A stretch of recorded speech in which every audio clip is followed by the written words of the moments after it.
Hello.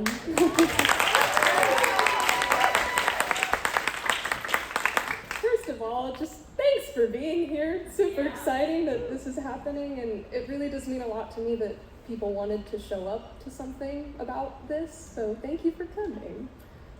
Just to introduce myself to everyone in the room, I'm Katarina. I'm a senior musical theater major and an honors student, and welcome to what is a part of my honors thesis. Starting this project last fall, I didn't really know what I wanted it to be. I just knew that I wanted something to change regarding how we deal with health in the performing arts, and I knew that it was important to me and to the people around me. I decided to make my thesis about health and wellness for performers when I registered for a class called Dance Wellness in the fall of 2021, only to have it canceled due to low registration. After watching my big, Mackenzie Rohan, spend her time at Syracuse fighting tooth and nail to give our department some kind of health resources, and then watching her work with Andrea Leigh-Smith to get that very dance wellness course established, I couldn't believe the lack of enrollment and the lack of maintenance for the work she had done. We as performers in an institution constantly ask for more support. We think we understand the need for mental, physical, and emotional support because we feel it, we experience it. But feeling it doesn't mean we understand it. The more I researched and talked with health and industry professionals and thought about it, the more I realized that we don't understand our own bodies, especially not our brains. As people, we are never taught why we feel fear or how we make decisions in the same way that we're taught geometry or world history. We don't understand the importance of these things. In realizing that, I had my first step. I wanted to know why this is a real necessity because I feel it. I've definitely lived it, but if I couldn't articulate what I needed, then I couldn't ask for it. I learned quickly that finding the best way to take care of yourself is extremely individual, so I also learned very quickly that this research gets really confusing and complex, and to be honest, I thought at this point I'd be sharing with you some magical guide as to how to care for yourself as a performing artist, but there isn't one. The real missing link is self-awareness and understanding. So now, you might be thinking, so if it's so individual, then why are we here demanding more structural support for our department? Can't I do that work on my own? Technically, yes, provided you have the tools to do so. Provided you know how to properly check in with yourself mentally and physically to know your needs.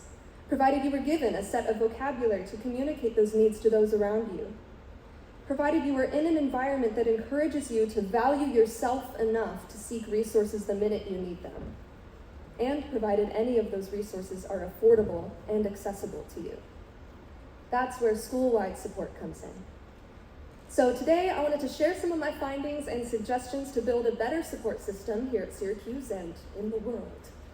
I felt the best way to do that was not only through facts and figures, but humanity. Today you will hear 5 stories from people who are currently enrolled in the Syracuse University Drama Department, learn what hurt them and learn what helped them, and see them perform in celebration of their ability, strength, and ongoing recovery. So first, let's chat about sports psychology. Sports psychology has become more widespread in the past 10 years. It involves the research of and care for situational and emotional stressors specific to athletes. A sports psychologist uses cognitive behavioral techniques to correct negative thought processes regarding performance. They focus on self-esteem and motivation, as well as address issues with dealing with an athlete's sense of self when they become injured or preparing to retire. Sports psychology has become standard in many professional athletic leagues. For example, the US Olympic team has them, the NBA requires every team to have a mental health professional, and even at Syracuse University, a Barnes Center therapist trained in sports psychology acts as a liaison for the Syracuse University Athletics. Sports psychology has become much more widely known and regarded in the past years, but did you know that there is also effective and shockingly similar research for performers? Performance psychology is geared towards professions that utilize precise psychomotor performance, meaning professions coordinating cognitive and physical functions on a large scale. This would include firefighters, surgeons, law enforcement, performing artists. Usually we see research regarding sports and performance psychology lumped together because the application is very similar. However, we see far less performing arts centers and institutions with these resources than in athletics. Dr. Dawn Green, who's somewhat of a pioneer in applying this psychology to the arts, has founded an online educational community on this very topic called Winning on Stage. He has authored 8 books on the matter and worked with countless symphonies, opera houses, dance companies, etc., to help them all meet their full potential. He focuses on asserting power over your own thought patterns. While we aren't always in control of what thoughts and sensations arise in times of stress, we can control how we respond to them. Dr. Green offers techniques in visualization, positive self-talk, relaxing the body but engaging the mind, perseverance, fearlessness, and accepting and learning how to use your adrenaline, all in the name of creating a process focused on not just executing performance well, but enjoying it. This also correlates with the work they have implemented into the curriculum at Texas State. In emailing with their head of musical theater, Caitlin Hopkins, I learned that they have adopted the research of psychologist Bill Crawford. They teach their students to rewire their brains, which basically means they are taught how our bodies react to stress. Stress is a series of chemical changes in our body triggered by the limbic system. The problem isn't the stress, it's how our limbic systems process that stress. The idea is that in understanding this, students can have some control over how they respond to things when they notice they're feeling stressed. The idea is to rewire the response. So instead of sending the data to our fight or flight responses in our brainstem, we can help it get to the neocortex for decision making. Also at Texas State, they also hold 5 minutes for deep breathing and mindfulness at the beginning of every single performance class. It seems obvious, but we often fail to consider that taking a few moments to just breathe deeply literally sends more oxygen to your body systems. How you breathe directly affects your stress response. You can actually induce anxiety or panic just by taking quick, short breaths. No outside stressors needed. If our performance classes are geared towards helping build practices and process within the art, then I believe we should also teach ways to prepare your mind to do the art. We learn to warm up our muscles and voices, so why not our brains? And now, I think it would be helpful to hear a little about how performance anxiety has affected a real SU drama student's life. I ask you to turn your attention to the screen and hear from junior musical theater major Jessica Soretta.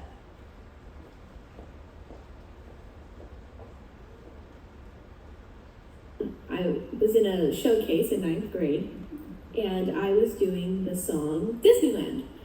And I was singing on stage, and all of a sudden I started to feel this thing that I call the sparkly feeling, where it's like everything is just crazy and wonderful and bright, and you're filled with love, and you start to feel warm, and I was like, this is it. I think my relationship to like my health when I was younger was, it was more present, so like I wouldn't feel like anxiety or things like that until I had to go on stage. When I was little, I will say I was kind of a diva, and I thought I was really good. Then as I got older, that was not the case. I'm like confused, and I'm like, wait, I'm not gonna have to sing Tomorrow for the rest of my life in Annie Jr.?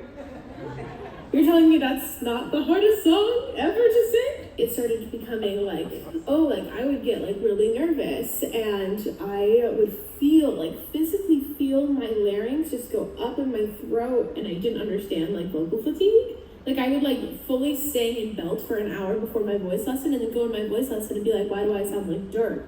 I think the first time that I sang for like my MT class, like freshman year, I literally was like pooping my pants. Like they're gonna find out that like that I'm not very good.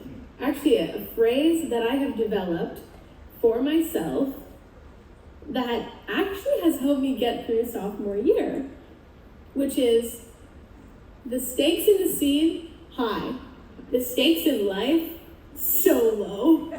So low. I will feel anxiety about performing in class for like 3 weeks.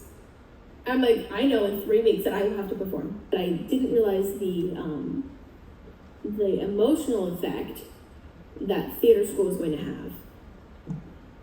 I wish that I had like someone in the department that was like, I guess a therapist, but that also understood that part of it, because I went to like school therapy my freshman year, and it's very hard to explain to them what exactly we do and how like some of this is normal and how some of this isn't normal, and like trying to relate the two. You also like have to like eat with these people, and you know, like they just saw you cry in the class before because you feel like you suck, and now you have to go take jazz with them and shake your booty to like Dreamgirls. I wish there was someone that like understood that and like we could go to more freely.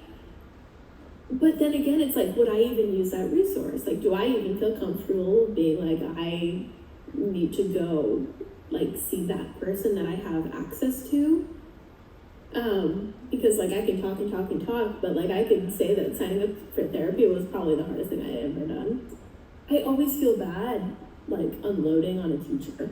That's something I've always felt, because I want to be seen as very professional.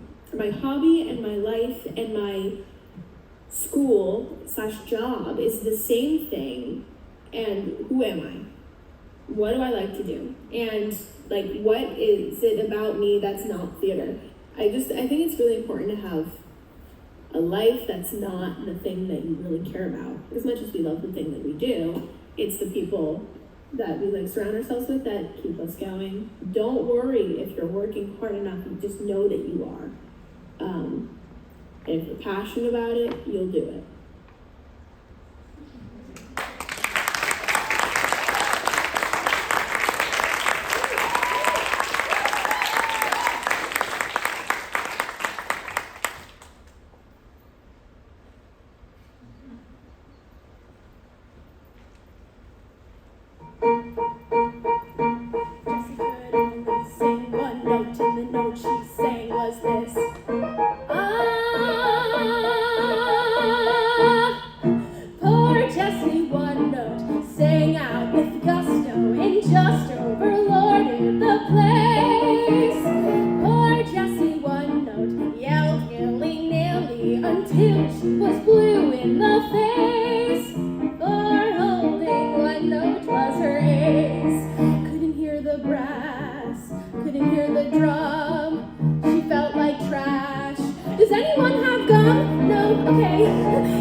Something Jess talked about is how hard it is to ask for help.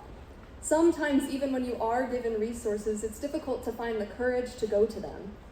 As I mentioned, this whole thing was inspired by our dance wellness course being canceled because too few students registered. After that, I tried to figure out why. My first thought was, well, scheduling is tough, and even if there was interest, people probably had required classes to go to. Which led me to think, well, even if people do really care about and believe in teaching health practices, they are still operating within two realities. One, they are attending a university. an educational system that rewards us by quantifying their productivity into credits.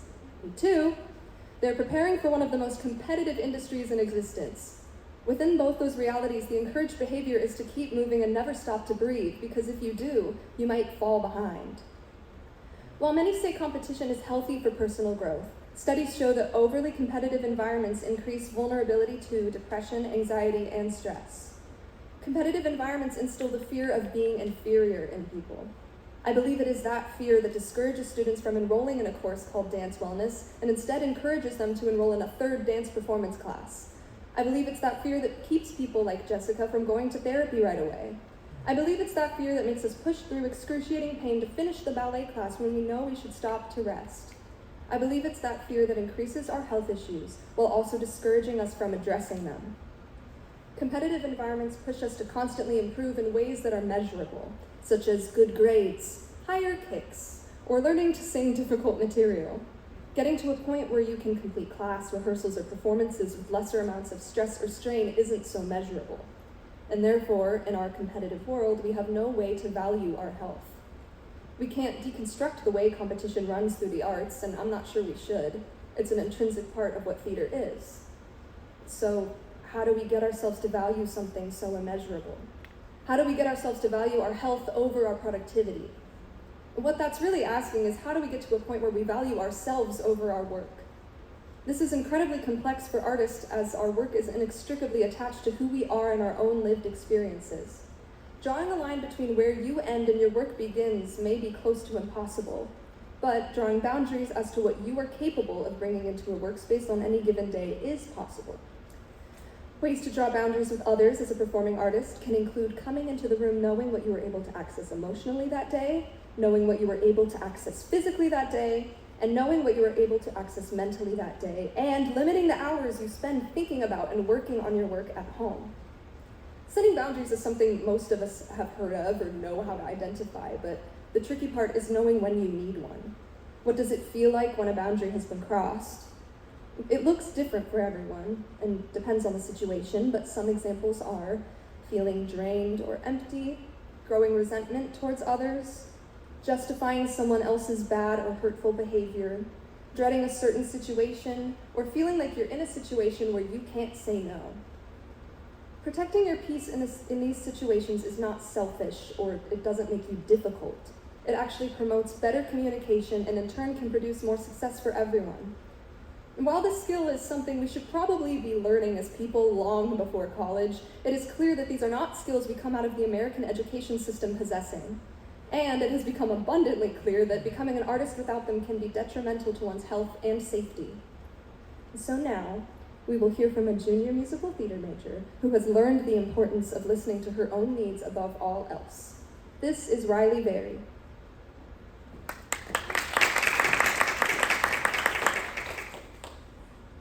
Around the age of 2, my mom put me into gymnastics to calm the energy I had, because it was a lot of energy. Gymnastics is one of the most mentally and physically grueling experiences I have ever been through, and I wanted to love it, but I don't think my mental and physical health have ever been worse. And I remember, there were multiple nights where you're on that 4-inch beam 4 feet off the ground about to do a flip, and you are praying that you don't get hurt. Coaches are, okay, yeah, I understand you're tired, but you have to keep going. Or, I understand you are in pain, you have to keep going. Can you walk on it? Keep going. That's all I knew. So I honestly didn't even know that physical and mental health were honestly even a thing. The very beginning of the injury happened actually at a gym meet at my home gym. And I have this one floor tumbling pad. I landed to do the front layout at the end, and I was too arched in my back. And when I landed, my spine compressed, kind of. I had 4 bulging discs, decreased disc, and then I have what's called a spondylolisthesis, which is the bone pops off and it sticks out, and I actually live with that. My coaches were, can you walk on it? And that was the first thing they said to me, can you walk? And I remember sitting there being can I move? I was in complete shock, I was in so much pain. And my coach looked at me and was like, "You can walk, can you compete?"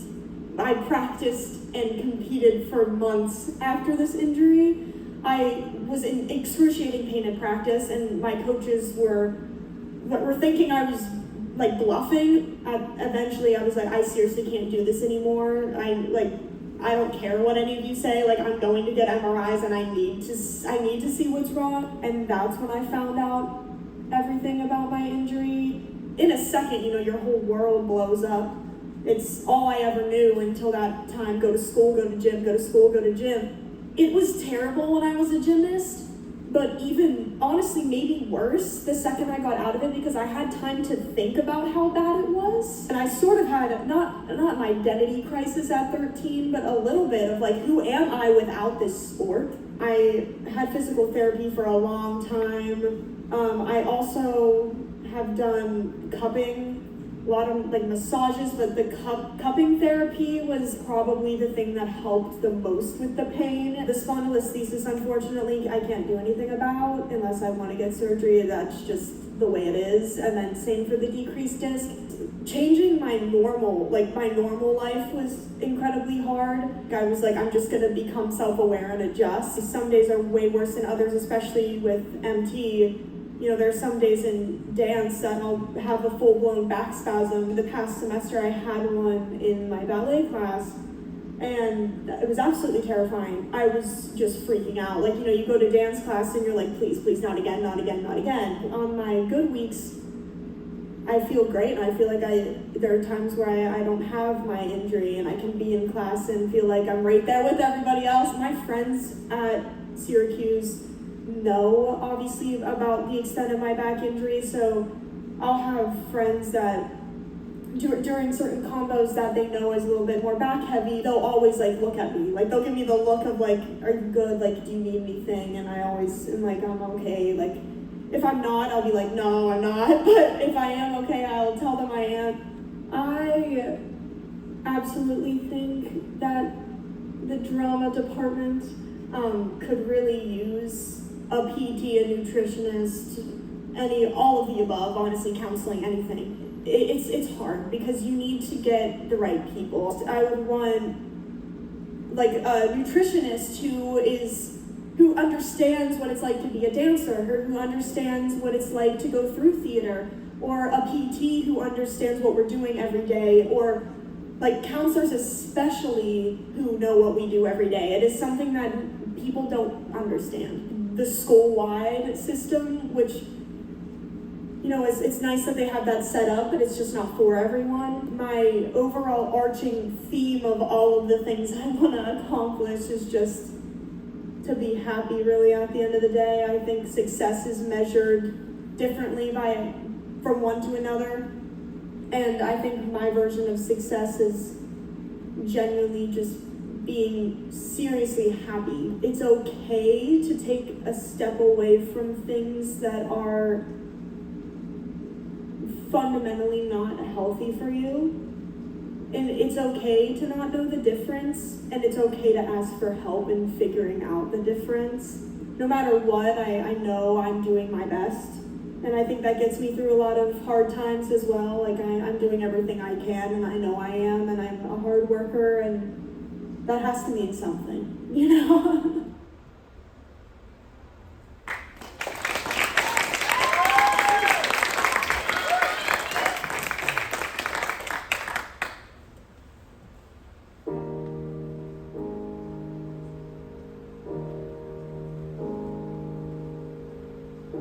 They didn't ever say where we were going, we just climbed into the backseat. Eyes wide open to the picture show outside. I guess we really didn't understand it all. Remember looking up at them in the front row, hands touched together almost out of sight. It's been a long, hard week, but now the slow release of a Sunday afternoon. And we were only young, but they were trying hard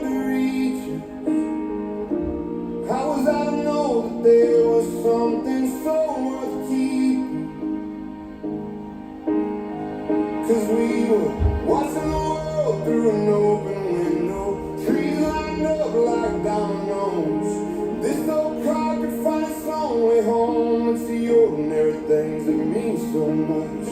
That's where I learned it all from them, to fight, to love, to laugh again. Man, I thought we were only wasting time out on a Sunday drive.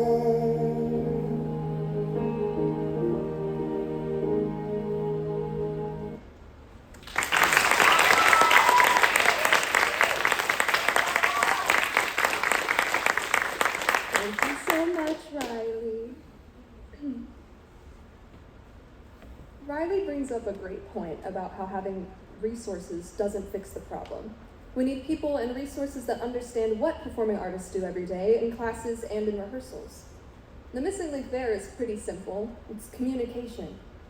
But have any of you ever tried to explain to a non-artist what we do every day? Once I told someone I'm studying musical theater and they asked me what instrument I play. Sometimes it feels like we speak a whole different language than people outside our department.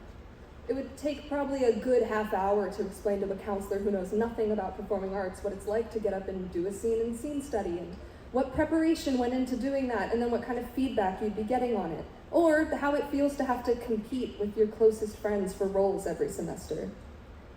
It also becomes difficult to distinguish between moments when you need to take time for yourself versus when you need to go seek help if you're not given the language or information to identify what you're feeling. We're not required at any point in our education to learn about psychology. We are all using the words we have to identify our feelings without knowing if that word holds the same intensity for someone else as it does for ourselves. During our first semester as performance majors here, we are told our music theory and dance and acting classes are geared towards getting us all on the same page with our training. Regardless of how much background you may have had in something, we all need a shared understanding of the terms and topics we learn in order to effectively collaborate. And I believe the same should be true for our mental, emotional, and physical health.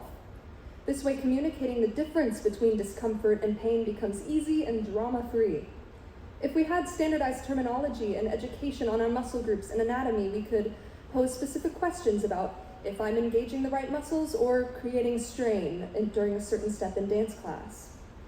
A shared vocabulary offers peace in knowing that when you reach out for help, you are much more likely to be understood. This could help build a stronger sense of community and safety within the department. I think these tools are imperative not only in communicating your needs to others, but also in understanding yourself. Having words to put to one's own experience can also reveal different communities of people who deal with the same thing, or it can reveal new paths to recovery. This kind of knowledge can restore one's autonomy in many ways. And to speak on this, here is senior musical theater major, Alana Babbitt.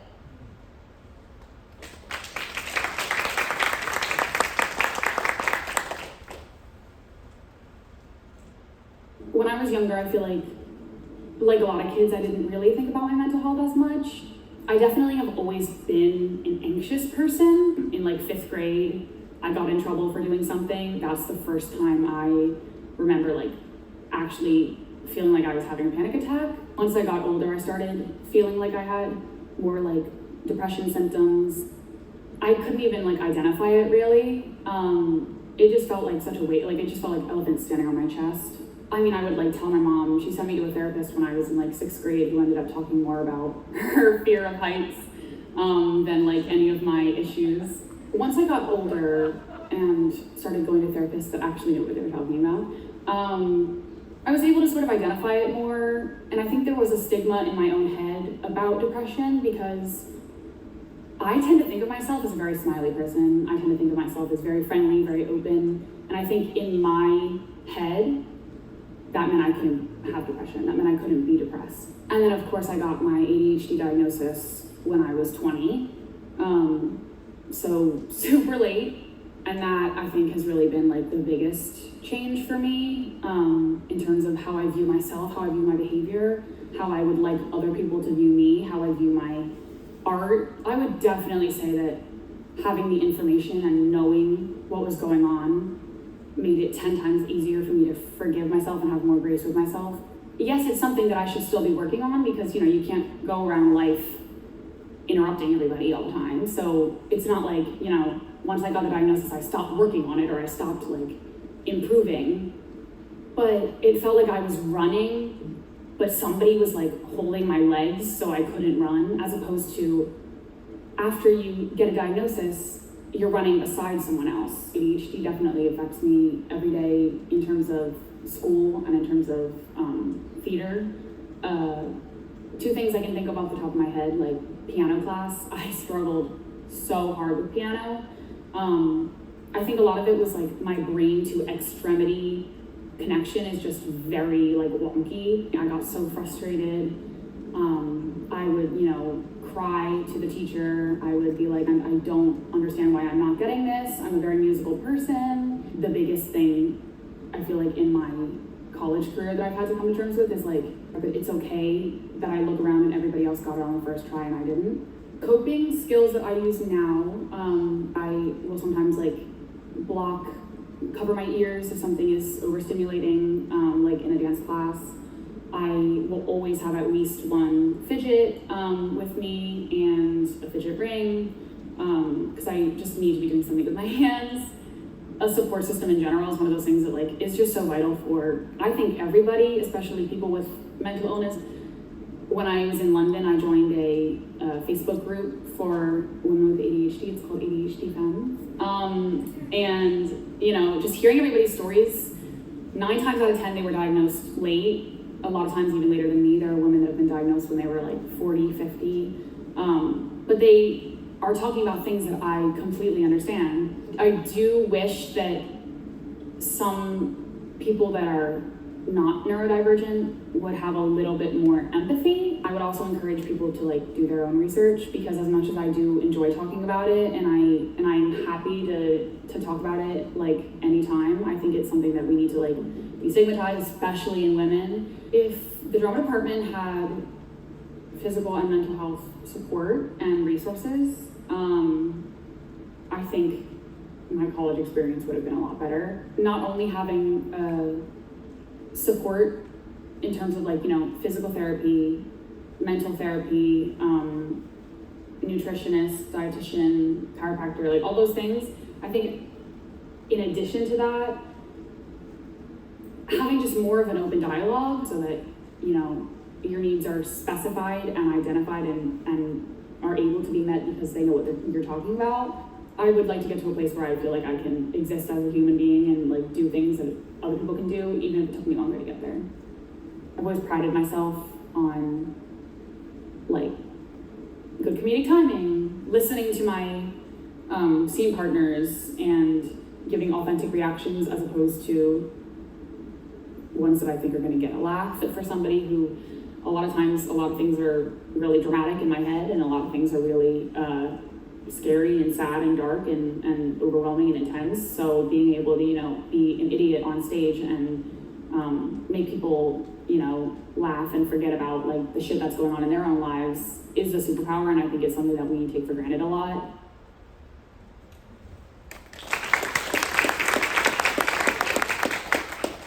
Unfortunately, due to circumstances, Alana can't perform tonight, but her work on this project is incredibly valued and appreciated, and it really wouldn't be what it is without her story.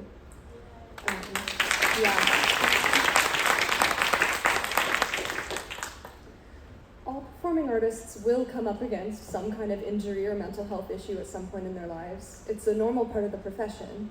So then why is there still so much fear and negativity surrounding it? In a study conducted by the National Library of Medicine, a total of 146 professional dancers were asked about their relationship to injury and reporting injury. 63% of those dancers reported that they fear sustaining a dance-related injury. 62% reported believing there is still a stigma surrounding injuries in dance, and 51% thought that this stigma has led to a delay in reporting or seeking care for an injury. The study highlighted that having to report injury to directors and choreographers made dancers fearful about how it might affect their career. Many of them said they would feel more comfortable if there was an unrelated third party of health professionals attached to the company to report to. In an article addressing the discussion surrounding Adele's vocal injury, laryngologist Dr. Renée Gupta writes about how the vocal folds are extremely delicate muscles that singers put constant pressure on.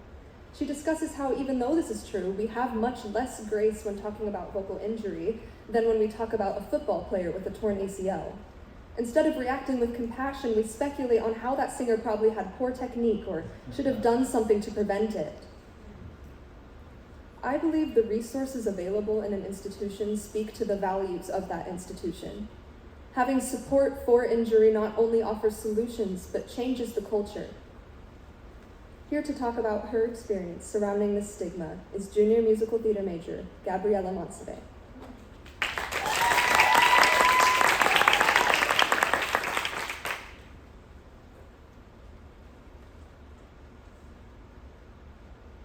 I've been singing since I could talk, probably. It's kind of just been like a thing for me, always.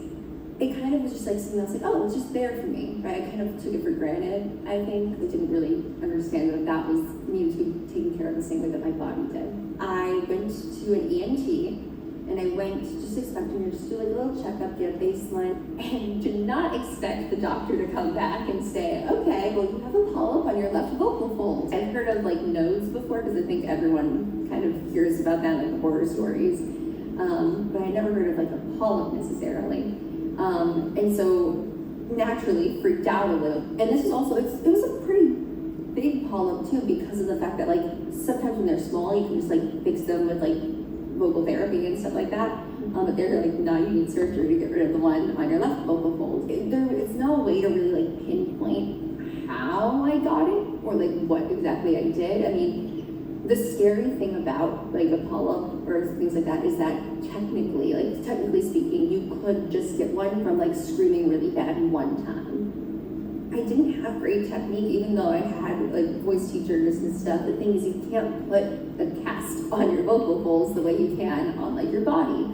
So because of that, the way to prevent them from like touching each other and from having that contact, which is what you need to do for like this recovery, is you can't talk. 2 weeks of strict no talking, like nothing at all. And that even is like, you can't do mouth words. I started doing, vocal therapy, and I had some exercises I did even while like I couldn't talk. I was able to like, a lot of like the straw exercises that you do like every 15 minutes, I believe. I believe I was back to speaking normally after 4 weeks, but then I couldn't sing until like the 6th week. The first time that I sang, I remember like freaking out because it was like, I was like, this doesn't sound right. I was like, I'm not doing this right. Like, what's going on? I remember like crying about it. And my parents were like, this is the first time you've like sung, like held a pitch really in 6 weeks. Like, of course you're not gonna be back to normal yet. Like, it's gonna be fine. I didn't go out because I was like, that's putting me in like a position where it's like, you're gonna wanna talk. Like, my brother knew about the surgery, my parents knew about the surgery, like we all were aware. And so people like knew not to like engage me in conversation necessarily.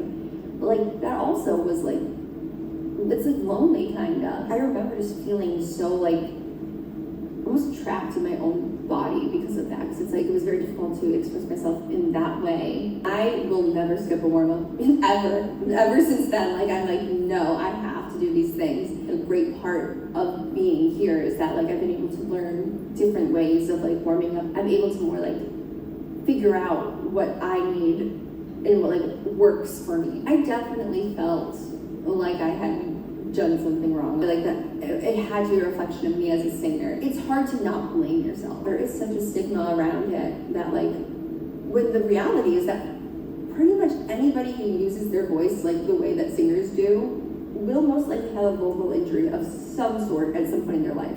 Actually, I've had teachers be like, I've had the same problem before, and that's always surprising. I'm like, I'm not the only one, and of course I know I'm not the only one, but because no one really talks about it, it feels like that. You can bounce back from it. It doesn't mean the end of your career or anything, especially in a university setting. There's so much that goes on here, and we work so hard, like all the time, and people do get injured. We should be able to have those resources because it's a little different when you're a performer. I mean, I could go to the Barnes Center, but that's a specific kind of experience, I feel like. And finding a specialist room here, I don't know who's good. I don't know who's gonna help me in what I need. If in the case that I needed to see somebody, I wouldn't really know where to go. If you're scared of an injury happening, it's gonna either cause another injury to happen, or it's going to stop you from doing what you love. My dream is to just keep doing what I love and being able to do that every day. You will never see me step down from a challenge and give up. I will keep going. And any cost. If it's something I want, I'm going to get that.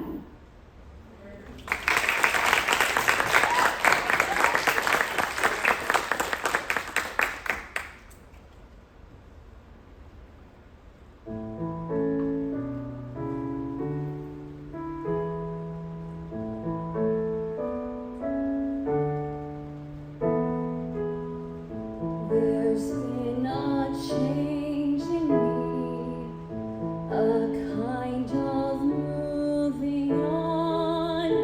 The one I used to be, I still depend upon.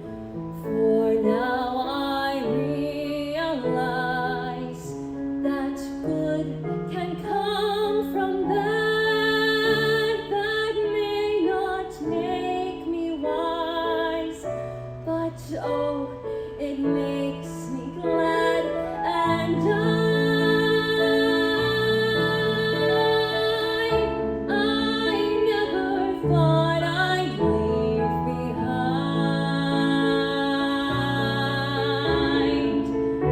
my childhood dreams, but I don't mind.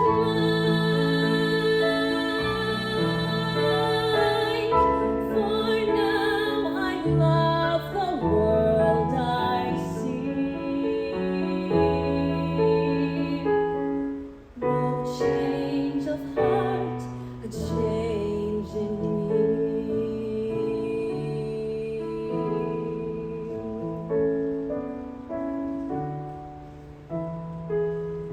For in my dark despair, I slowly understood my perfect world out there had disappeared for good. But in its place I feel a truer life begin, and it's so good and real. It must come from within, and I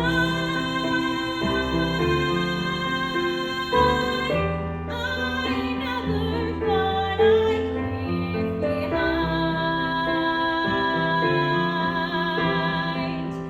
my childhood dreams, but I don't mind.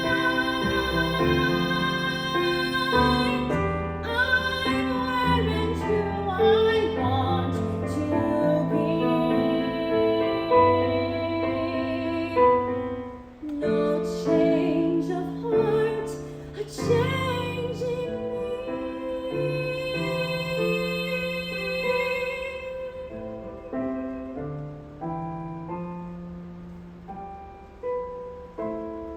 No change of heart, a change in me.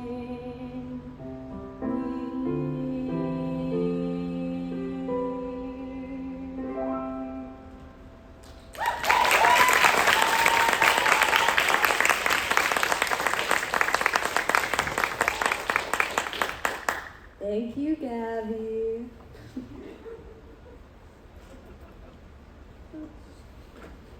None of us are built the same, physically, mentally, or otherwise. And I hope that we can agree that how you are built may determine some of your strengths, but it doesn't determine your talent. However, we all teach movement from the perspective of how it should look. While aesthetics are obviously a part of dance as it is meant to be watched, leading from that lens opens the door to injury and unrealistic expectations. If we instead began by answering the question, how should this feel, and got curious about what muscles engage when you, for example, lift to passe, we could avoid improper use and injury. Working from the inside out rather than the outside in puts you and your health at the center of the work and decreases the use of unhealthy comparison in classes. In dance classes, we spend a lot of time standing in turnout, but are we taught how to turn out? Are we being properly educated on the 6 rotators before we stand in first position? Do we know how to keep our pelvis in a neutral position before we get up to dance? Are we being given the tools to strengthen the muscles needed to perform the basics properly and safely before being asked to do complex steps in heels? I believe we are often taught how to perform and not taught how to train. This is where a dance wellness course becomes essential and should probably be required before all else. Pilates is a practice based in the idea that mental and physical health are related. It isolates muscle groups to strengthen and increase flexibility in safe ways. Joseph Pilates developed this practice by working with George Balanchine, who is considered one of the fathers of American ballet, so it was designed with dancers in mind. Additionally, in speaking with a local chiropractor and practitioner of mind-body medicine, Steve Wexler, I also learned about how training the body in multiple disciplines can reduce overuse injury and create a more balanced body. The dance wellness course that we once had included education in conditioning, Pilates, anatomy, nutrition, yoga, and mindfulness. The students learned about what a typical screening evaluation for injury looks like, methods of injury prevention, and much, much more. This course also utilized professionals working at the university and local practitioners, creating connections between our department and Syracuse as a whole. All of this isn't to say that one discipline like Pilates is the answer to better physical health. Rather, I want to assert that in this profession, dance is not the conditioning. You must condition in order to dance. And while conditioning must become an individual practice for each artist, it is imperative that we are educated on safe and effective tools to do so in order to begin a long, healthy career. And finally, if you turn your attention to the screen, you'll get to hear some of my story regarding physical injury and recovery.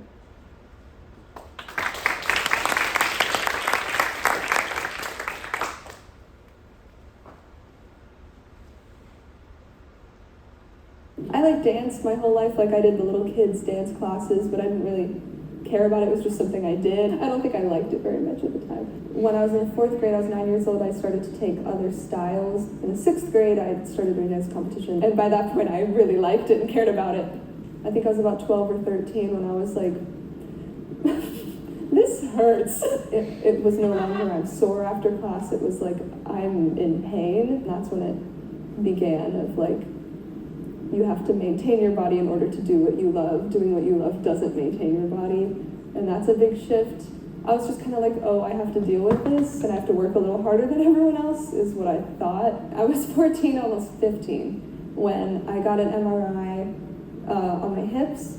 I never had very much turnout in dance. Eventually I was feeling a lot of pain and clicking and catching in my hips when I was dancing. And so finally we were we should get this checked out, because we knew that there's something called a labral tear. There's tissue that's supposed to protect your femur and your hip socket so they can, move around in there. And it's really common in dancers for that to get torn. So we thought that's what it was. So I went to get an MRI, and I did have a labral tear in my right hip, but we also found out that I have hip dysplasia, which means I was born in such a way that my hip sockets and my femur bones they're not the same shape. So my hip sockets are shallow and shaped in a way that I don't have very much rotation in there. They'd go to physical therapy and they would have no idea what I was talking about. They're you're doing what? I ended up finding a Pilates studio where the woman who founded it and runs it was a ballerina. And so she's certified in physical therapy, Pilates, a million things. Your body it's all connected. So I've had a lot of stuff with tendonitis in my feet, because when you're turning out from your hips and you don't have a lot of turnout from your hips, sometimes you'll accidentally do some of it from your ankle, and then you put strain on parts of your foot that other people wouldn't have strain on that part of their foot because they don't have the bones that I have. Now I kind of have a toolbox to maintain it, but it's just a constant trying to keep up with all of it. There's that emotional mental connection to knowing you're injured, or knowing you have a limitation. When you are feeling pain and you're in a room full of people who can do those things without feeling pain, it's there's that feeling of should I even do this? I've had teachers that I try to explain to them I have hip dysplasia, this is what that means, this is how I have to handle myself, and they take it upon themselves to be well, then maybe you shouldn't do this, or you shouldn't do this. And it's no, I told you so that you know that I'm doing what I need to do for me, so that when you see me adapting, you don't think I'm not following directions. I didn't tell you so that you could tell me what I can't do. The way I've taken care of myself has definitely shifted through the years as I figured out like what works for me. My physical therapy schedule, I do my core, I do my glutes for my to support my hips, I do more a lot of core stuff. Stability is very important. When I was having a really hard time with pain management sophomore year of college, what helped me the most was journaling about it. I mean, I feel this way. I'm not crazy. When we don't have the support for it, it just makes the culture a certain way. I'm fortunate, I go to a chiropractor every 2 weeks, but it's not to do with the school and it's not through the department. And if I didn't have that access and I didn't have the funds for that, then I don't know if I'd be able to do my classes every week. Knowing you have support changes how you conduct yourself. If we had physical therapy or just health professionals attached to the department, there would be more knowledge of what are healthy practices, and I think it'd make it a lot easier for people to succeed here. Yeah, I think it's mostly wherever you go, finding a community of people that make you feel valued, knowing that you're valued from within. And here, all my peers, I know they all see past that when they watch me in class, when we watch each other and support each other. They all genuinely believe in me and think I'm talented. Despite that, because of that, aside from it, this is your work and care about it a lot, but at the end of the day, it's fun and it's for you, and you're doing it because you think it's important. So it doesn't really matter if everyone else thinks what you're doing is good. So just don't take it too seriously and make sure it's still fun.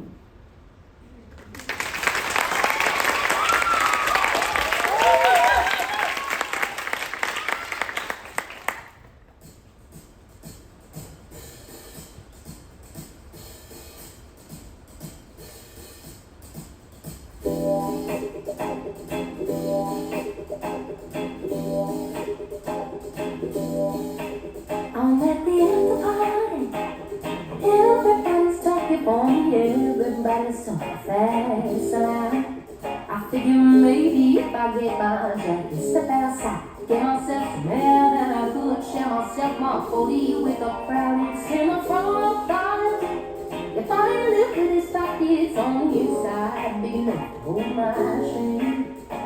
I put the thing around my shoulder, suddenly it's looking like I did not come to play. I already won the game. Now I was anxious, didn't know how to act. Socially speaking, I lost my tag. Nobody gave me no time to react. Good thing I had my bulletproof denim jacket. Whoa,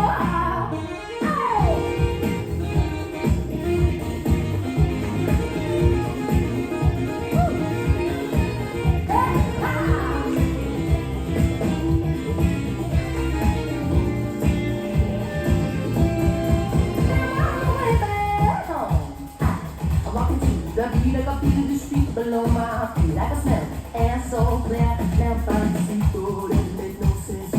I'm leaning up against the fence and he's calling out something. It's my mouth, wouldn't wanna hear said turn around, love. I can call you love because I love the way you walk away. I'll straight up and down. Oh, call me by my first name and you call me nothing at all. He ain't nothing at all.